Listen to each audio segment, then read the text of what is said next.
Greg here with a midweek market update. Okay, so Santa Claus has come early to the markets, and Santa has come in the form of Massa, the CEO of Softbank. He was just in the United States, and he was just with Trump, and he just did a press conference where he announced that he will be investing $100 billion over the course of the Trump presidency, the next 4 years, in the tech sector. Now, obviously, look, this is a big investment, and apparently it might generate as many as 100,000 jobs. But what it actually signifies, or the symbolism of this, is actually much bigger.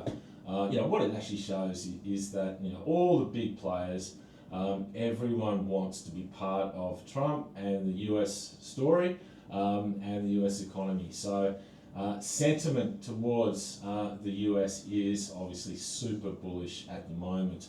So what did the NASDAQ do? The NASDAQ does what it does every day, and we've seen new record highs.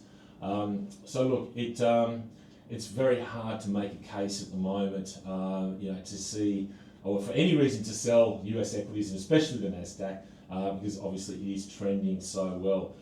Literally, it would need something to come out of left field, maybe a black swan, who knows, but it would need a massive shock to the market to actually get this NASDAQ to change trends and stop this runaway train. Okay, moving along, we do have a big risk event tonight, and that is the FOMC. The Fed is meeting for the last time this year.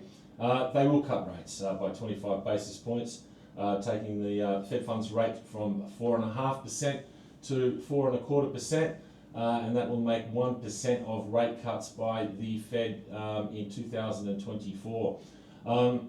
Now, that obviously this rate cut is expected. However, there is a big part of the market now that is starting to think, does the Fed really need to be cutting rates? You've got a US economy at the moment where economic data has certainly been very resilient. It's been very solid, especially GDP data. Obviously, what's happening in the labour market is still exceptionally solid. But the other thing that's happening as well is that we are seeing inflation. Looks like it is basing and marginally going back higher. So in October, we saw the lows at 2.4%. November, it went up to 2.6%, and the last headline inflation number we saw just recently, it marginally went up to 2.7%. And we do have Trump and his tariffs coming in early January. So yes, the market is really starting to ask whether or not the Fed now, after this rate cut, may go on an extended pause.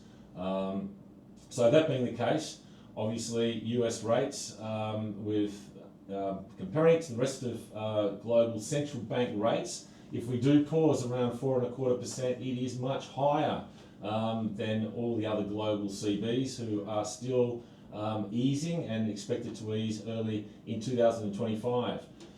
So that's one of the reasons why we still have this stronger US dollar, and at the moment, obviously, it's at multi-year highs.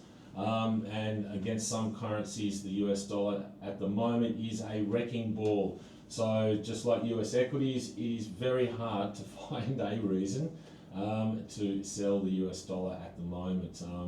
If you have been selling US dollar, you have certainly not made money. Okay, moving along, there is one more big risk event after the Fed. That's tomorrow. We get the Bank of Japan meeting. Look, the market doesn't expect the Bank of Japan to hike rates tomorrow, but certainly the market is expecting early next year that the Bank of Japan will be raising. So that is one central bank that is going against the rest of the other central banks.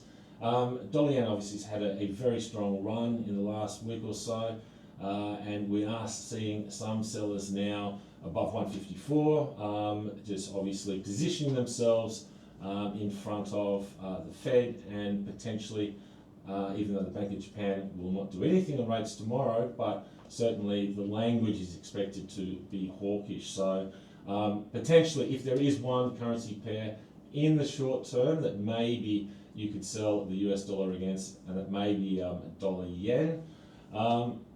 Okay, so post the Bank of Japan, I think we should go into the weekend pretty cruisy.